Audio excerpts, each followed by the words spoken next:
the April 14th, 2026 JKL Anishinaabe Grant School meeting to order. Roll call, please. Austin Lowe. Here. Sean. Here. Lana. Kimberly Gravel. Here. Kimberly Hampton. Here. Tyler.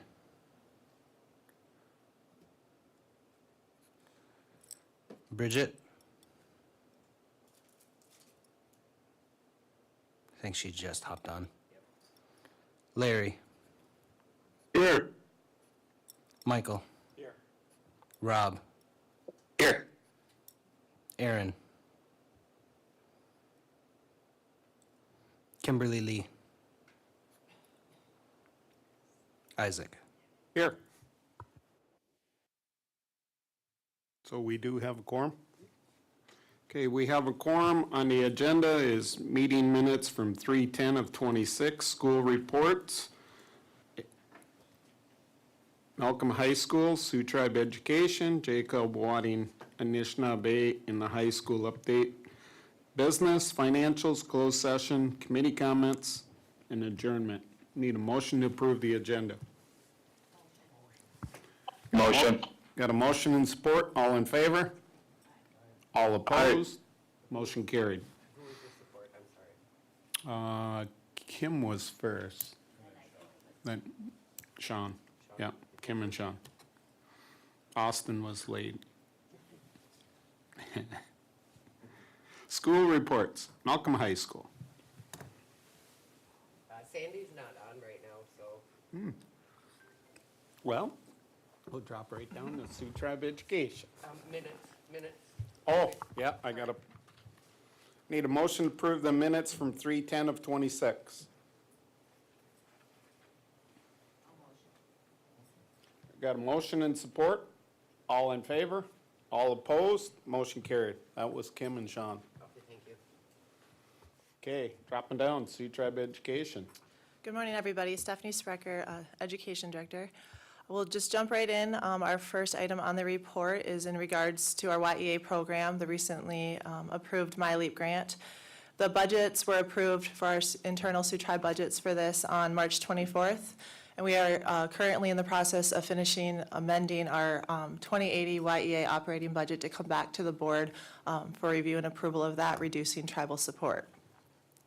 As we look at our after-school programming in March, we released all of the flyers for the different areas. Everybody should have seen those. The first couple of months, January and February, and actually still right now, we're changing that programming and really working hands-on with the managers in doing that and assisting in lifting barriers and making sure that everything is operating smoothly. Since the implementation of this new programming where we're operating 5 days a week in the after-school program, we have seen an improvement in daily program student counts. So in Hessel, Manistee, Munising, and Escanaba, we have seen almost a double in their student count numbers, falling within our existing resources, understanding that quality of care for the children is of most importance. But that's really exciting to see that we are able to reach more students. Our management team, specifically Lisa Burnside and Ashley Mielke, have been going on site regularly with the team. We have met with program or school administrators in Pickford, Manistee, Rudyard, and Escanaba and Title VI staff over the last month. And we are working to meet with Cedarville, Newberry, and Engadine soon. So we're really active in the schools and making sure that we work with the administration as well to have them on board with our partnerships. You may have seen yesterday we did also post a flyer. We are working to fill that additional help for each site in YEA to assist with this programming. So if anybody has any individuals who may be interested, these are contracted positions, they could send their resume to Ashley or Lisa Burnside.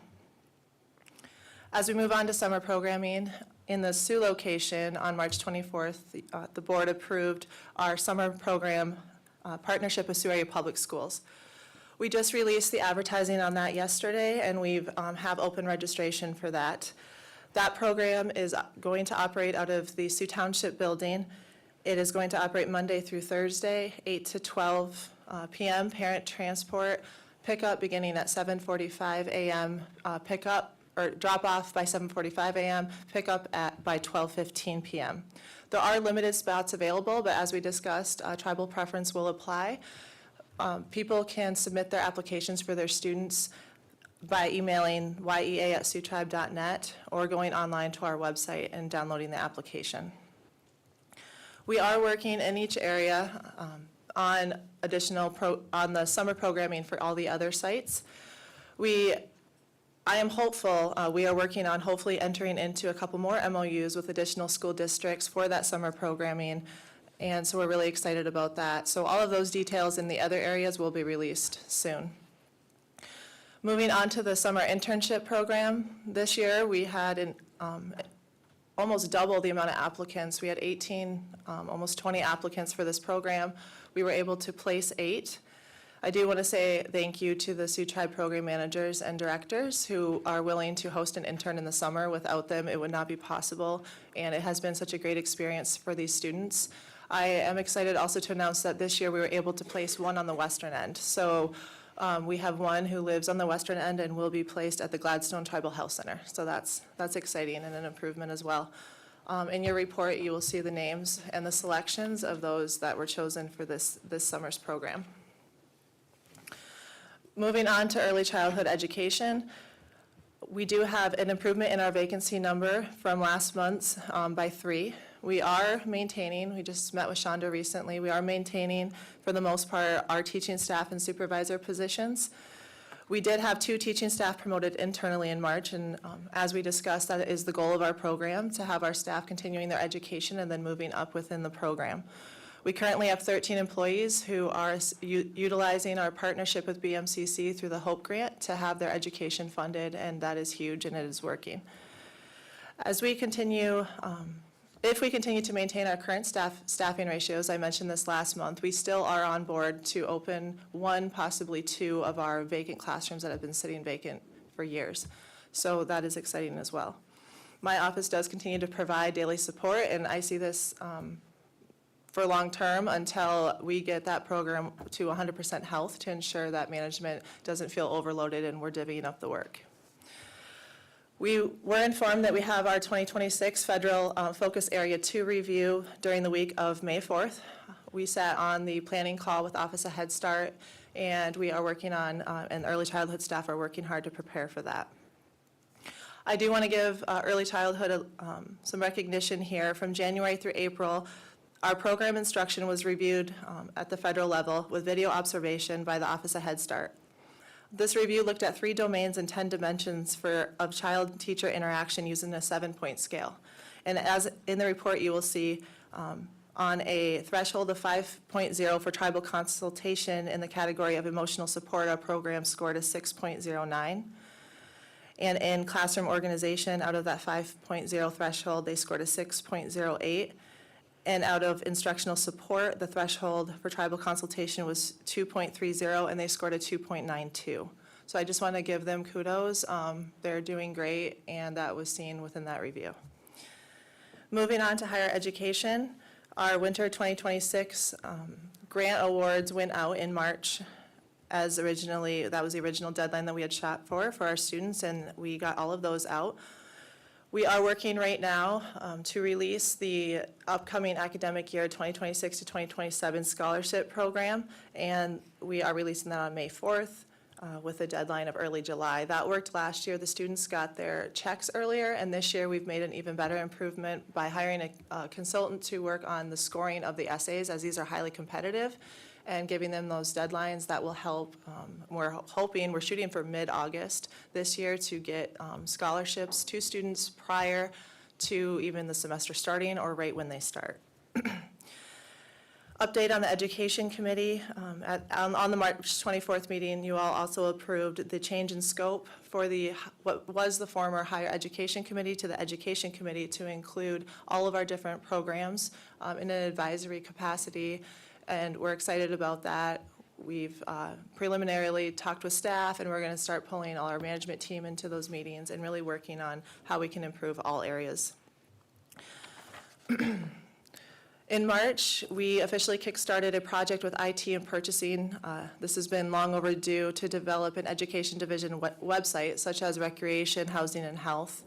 We are in the researching, testing, and developing phase, looking in the next fiscal year to hopefully have this approved so that we can make our resources much more easy to navigate for our students. We can do so many things in that website. It's going to help us and improve our operations exponentially. So we're really excited. Another big goal of that project is to move all of our applications through all of our programs online. We're really trying to get away from the email submissions and there's always going to be hand drop-off submissions, but it will be just kind of like the recreation. You can go in and just submit. So that will be much easier for our students. In an update for the TED grant, we were notified that we will be receiving some additional funding for this grant's fiscal year, which ends in September. We will have to come forward for a budget mod with that. The goal is, and we are not 100% yet, but to potentially open a limited availability scholarship for this winter semester. Even though we're on the back end with this, with these dollars, we would love to be able to provide more scholarships.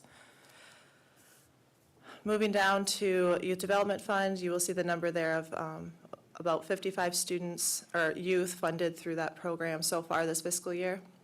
As we enter into summer and fall, we will see an increase in those numbers. And then the last program here in our updates is our WIOA program. The work experience, which is the part-time program for our students in school, is ending in May. And yesterday, the application period opened up for the summer youth work program, and that is for ages 14 to 24, and that will begin in June. Elder employment, now that FY 2026 budgets have been approved, we have an even 2 elder employment positions in each unit. And for a long time, we've been wanting to be able to do that. There's one now for the Marquette Community Center, and we have an even 2 across the board. Advertising, we're working on pushing out. That's going to help when we get our website, but really pushing out the services that we provide. We've talked about this before through this program with the on-the-job training and all the different resources. So the executive assistant is working to develop some flyers and get some more promotional materials out there. And then you'll see, and I posted this on our Facebook, I want to give Brenda Cadro, our program manager through that program, kudos, as she was surprised in the office through the Midwest Truck Driving School, and she received the 2026 Excellence in Advocacy Award. So this award is given by Midwest Truck Driving School to an outstanding counselor or partner who goes above and beyond in supporting job seekers and community members on their career path. So this just shows what a great job Brenda does, and it's really a huge thing for our program. So I just wanted to give her kudos for that. And that is all I have. Any questions for Steph? Sandy did jump on. Kim? What's the deadline to apply for that summer youth employment? Is I it- will have to pull it up. I don't have it off the top of my head. Send me a mail. But yeah, I'll look at it right after this. Any other questions? Hey, Steph, to you and your administrative team, I want to give you kudos. Thank you. I mean, it all starts with everybody working as a team, so Appreciate it. we Thank you. appreciate it. Okay, dropping down. JKLFC High School update.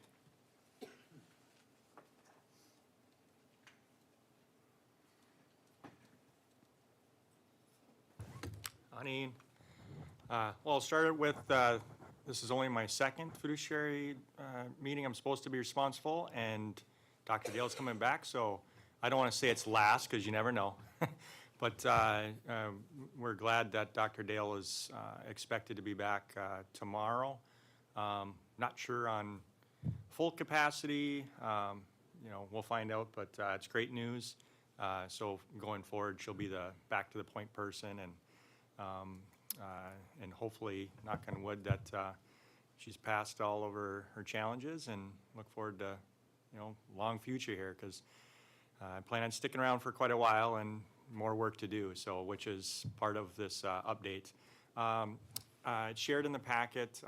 Northern Michigan University Charter School office received Dr. Dale's Phase 1 application for the high school, which I believe it was February, right after fiduciary approved theirs.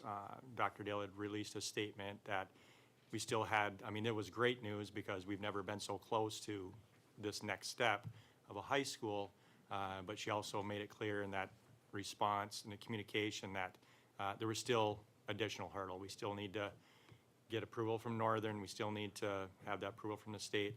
So Northern received the application phase 1. They were pleased and happy overall with the phase 1 application. They looked at what's there, and in their statement was that we need a phase 2 and a phase 3 to see it through. And the approval is going to go to the Board of Regents, so the communication with that update is not formal. It's the communicable response. The formal approval comes May 1 when the NMU Board of Regents meets. So they wanted me to make sure to reiterate that. It's not officially approved for that phase 1, which gets us to the next step. That'll come May 1 with the Board of Regents. Once the May 1 Board of Regents meeting happens, then it'll become the formal recognition of phase 1's complete. JKL is going to move into the phase 2 and phase 3 to complete what's necessary. What it does do, unfortunately, is it does push our timeline for opening to the 27-28 school year. But they went back to reiterate their 100% support. They're very pleased with the progress and process. It's just it's a big undertaking, and they want to make sure everything's taken care of accordingly. So when they go to the Board of Regents, each step of the way, we're going to have a clear process, and we get this approval. And that's just the update I want to provide. Any questions for Chris? Well, Chris, you've been doing a good job. I haven't had no complaints, so that's always a good thing, right? Yeah, I appreciate it. It's truly been a team effort over there. I can't tell you enough how appreciative I am of the whole team. That just, it was a lot, but, there's a lot of great people have helped in this to get us here, and I'm looking forward to going back to my actual role now. I hear No you. offense, I enjoy being a part of it and appreciate your guys' support as well. So, always there if questions come up, and hopefully Dr. Dale will be back tomorrow and we'll be all set to go in the future. Awesome. Thank All you. right, thanks, guys. William?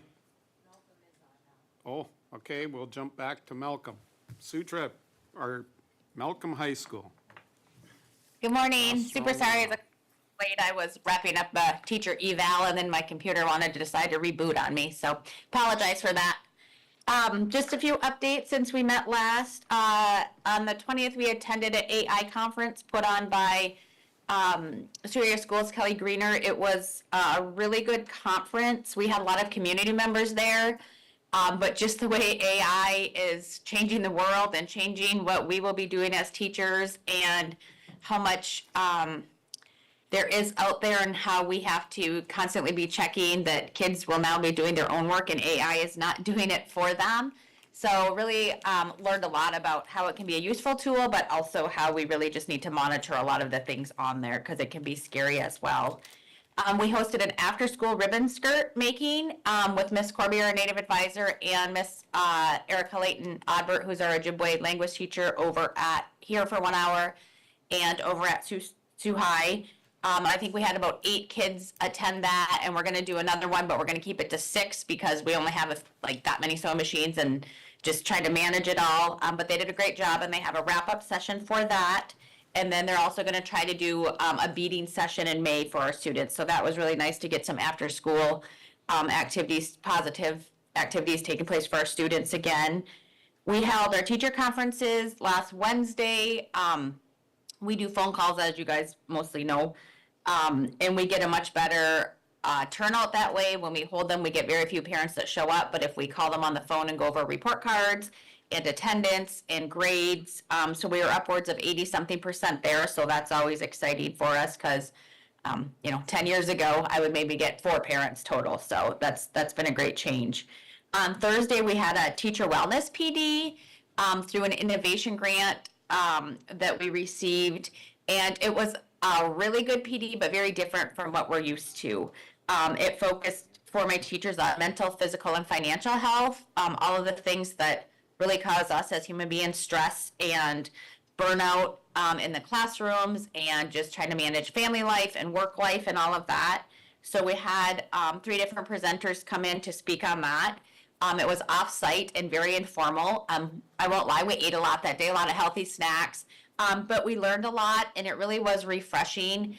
And I think was just one of those PDs that made sense. Sometimes we get stuck in professional development that just, you've either done it 100 times as a teacher, or it's just not really relevant, but it's part of the day. So I felt that was a really good thing for our teachers. I got a lot of great feedback on that. We wanted to thank you for also including us in the food truck again. Our teachers are always appreciative of that nice lunch that the fiduciary provides, so thank you. And also my Native advisors wanted to make sure I said thank you for the donation that was given for Indigenous Culture Night. We're still working on a date. That was supposed to be this week, but there were some things that came up that didn't happen. So as soon as we fix that date, we'll push out those flyers to everybody. Also Title VI meeting on the 27th that will be held at the Big Bear. That's the one we do yearly on tribal land. So if anybody wants to attend that, that's on the 27th. And our Title VI liaison will be going over all of our data for the year thus far. Upcoming, it's just that time of year. We have 30-something days of school left, and we are scrambling. We have state testing this week, a few field trips planned, obviously wrapping up my teacher evaluations, and working on budgets. So that's kind of take me through May. We have our alternative ed conference coming up, which is a really great conference that's really relevant to alternative education, which also helps us with a lot of our tribal students. It's interesting when I go there to see the makeup of the other buildings of alternative schools across the state, and they too are working with a lot of minority populations. So great information there that we can bring back. And then we have Breakfast with Badges coming up in May. That's something we do. We just provide for the community for all of our police force, fire department, whoever wants to attend, border patrol. Our students just put out a nice breakfast and thank them for their service. That being said, given the incident that we had on Friday, our community did a great job stepping up when they needed to. We've been debriefing a lot about that, and it's really sad that those things happen, but we were also very prepared. And so, when we practice those drills and do those things, even though it's scary, we all felt very safe. And I just wanted to make sure I shout out to anybody that was involved, through tribal law enforcement and everybody that got us through the day Friday. Other than that, I think that's my updates. If anybody has any questions for me. Any questions for Sandy? Not seeing any, Sandy, thank you. Which? Okay, Bill, you got anything under business? I'll give you something. March's financial statements will be ready next week. We're just getting some of our monthly bills in this week, and so we'll have that for them. We haven't received much in the way of BIE funds lately. In the last 2 months or month and a half, we've received $4,066. I think we're in line for some more maintenance dollars. I don't think we've reached our full allocation there. So this caused me to have to move some dollars out of the investment account. And so I did that so we could take care of our bills. We're still ahead of last year as far as BIE support. So I think that's a good sign. We have ARPA projects. If we could put those pictures up, Samuel, please. We had 3 projects that we still have left, 2 of which were finished. The cafeteria fire door, the outside doors, and still working on the canopy. But they sent me some pictures of these projects, so I thought maybe we could just take a look at those.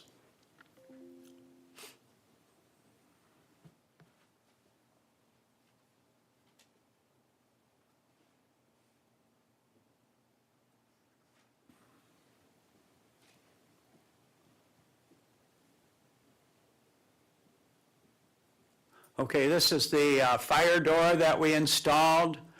Fire door and secure area door, so that if anything comes up similar to what Sandy was talking about last Friday, where there was actually somebody in the building, this area in the kitchen can be secured, and nobody can get through the fire door there. So we had that installed over spring break, and it's quite an accomplishment. It was a pretty good size project.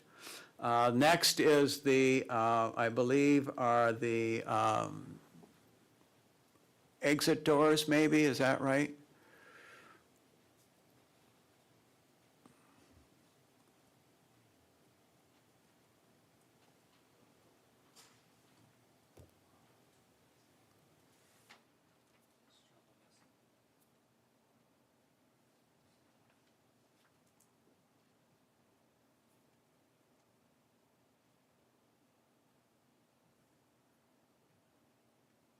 Oh, this is the canopy. Probably hard to take a look at it, but it's partially completed. So it'll be finished in the spring. So that's the walkways to the outside buildings. So I think that's a nice addition to that area. And then the last one is the exit doors. So over the course of the last couple of years, we've replaced all the exit doors. It's hard to see, but they're in the back there. So that was done locally as well. So we're very happy to have that. The canopy will be the last of our ARPA projects.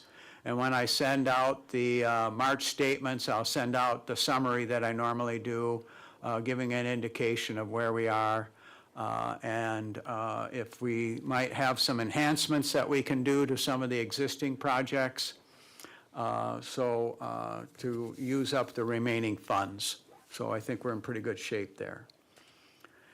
And that's all I have. Any questions for Bill? Seeing none? No closed session request? You do? Okay. Without objection, we'll go into closed.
Motion to adjourn. Motion. So, we got a motion and support. All in favor? Aye. Opposed? Motion carried. Thanks, everyone.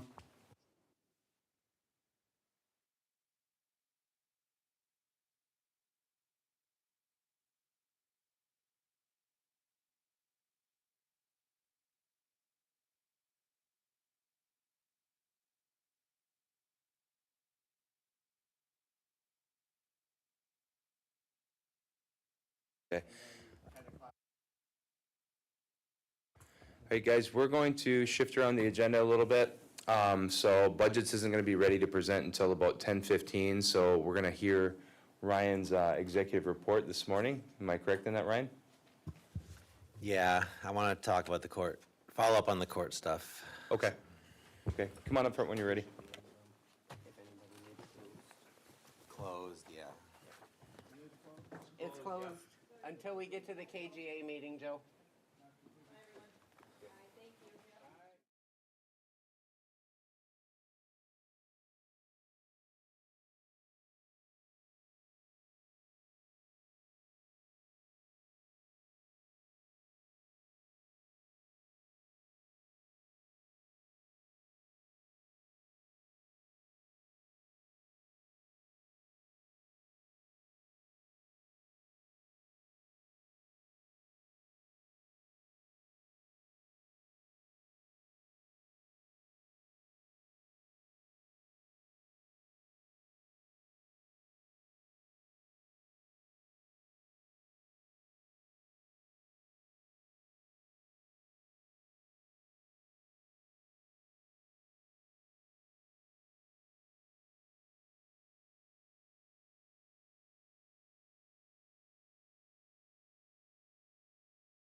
All right, everyone, it is 11:15. I'm going to go ahead and call the KGA meeting to order. We'll start with roll call, please.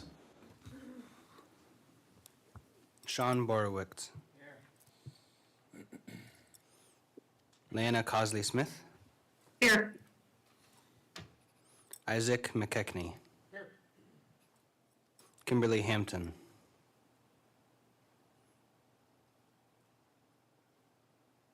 Aaron Payment.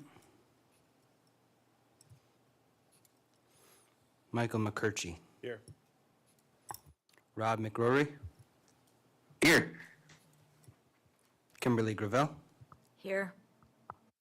Larry Barbew. Here. Bridget Sorensen. Here. Tyler LaPlante. Here. Kimberly Lee. Austin Lowe's. Here. All right, guys, we have a quorum. On today's proposed agenda, we have two items. They're titled KGA Acceptance of the 2025 Quid and Casino Audit. We also have KGA Acceptance of 2025 Northern Casino Audit, all sites. With that, I'd like to entertain a motion to accept the agenda. Motion. Motion by Larry, supported by Isaac. Any discussion on the proposed agenda? Hearing none, those in support signify by saying aye. Those opposed?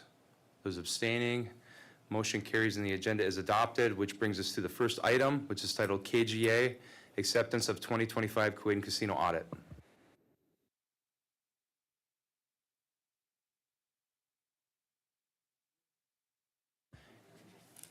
All right, so Kim, are you online? Okay, so I'll read the resolution. It states, be it resolved that the Kuwait and Casino Gaming Authority hereby accepts and approves the 2025 Kuwait and Casino Audit, all sites as approved by the Audit Committee on April 9th, 2026. Support. Okay. Motion by Isaac, support by Larry. Bill, could you explain what this resolution is? Our audit process, how often we go through auditing, how this one differentiates from the next audit that we're about to approve as well. Okay, we have two audits that RSM, our auditors, external auditors, prepared.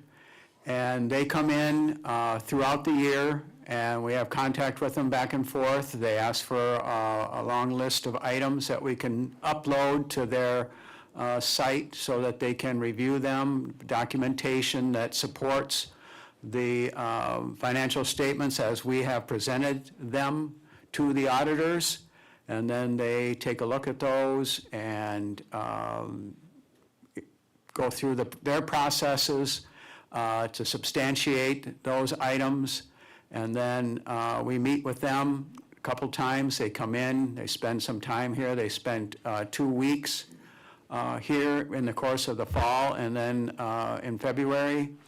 And we meet with them continually and answer questions, provide additional information that they request. And then they issue the financial statements. The financial statements are reviewed then by the audit committee, the tribal audit committee, and a recommendation is made by the tribal audit committee for the gaming authority board to approve the two audits, and then we move up to the full tribal board for their approval as well. We have a 120-day timeline that we have to get the audits to the National Indian Gaming Commission so that they can review them and accept them as well. And so we're on track to adhere to that timeline, which is at the end of April. And we'll go forward from there. Once the Gaming Authority Board approves them, as I mentioned, we'll go on to the Tribal Board next week at their meeting for acceptance and approval. Okay, appreciate it. And we obviously workshop both audits before this meeting began. In your expert opinion, are these satisfactory audits? Absolutely. Okay. Any questions, comments from the board? Okay, hearing none, those in support signify by saying aye. Those opposed? Those abstaining? Motion carries, which brings us to our next and last item, KGA acceptance of the 2025 Northern Casino Audit, all sites. And I will read this one as well. Be it resolved that the Quaden Casino Gaming Authority hereby accepts and approves the 2025 Quaden Casino audit, all sites, as approved by the Audit Committee on April 9th, 2026. Motion by Isaac, support by Larry. Bill? Okay, is there, I think there should be two different wordings. One should say, accepts the Northern Keewaydin Casino's audit, and then there's another one that accepts all sites. Okay, you guys understand the difference between them, right? Okay, I don't think there's any issue. Okay, I just wanted to make sure. So, So this one would include all the physical properties along with iGaming. All- The last all one gaming. was just the physical properties. correct. Okay. All right, any questions, comments on this audit? Same thing, it's satisfactory in your opinion, Bill? Absolutely. Okay. All right, I don't see any hands, so those in support signify by saying aye. Those opposed? Those abstaining? Motion carries. Thank Okay, you. thank you very much, everybody, and thanks, Ryan and Wes, for your assistance, and we will work with IT to get the questionnaire completed as soon as possible. And I appreciate that. So that concludes all the items that we have for today's KGA meeting. Without objection, meeting adjourned. Seeing no objection, meeting adjourned. Let's take a 5-minute recess, and then we'll get back to that executive report.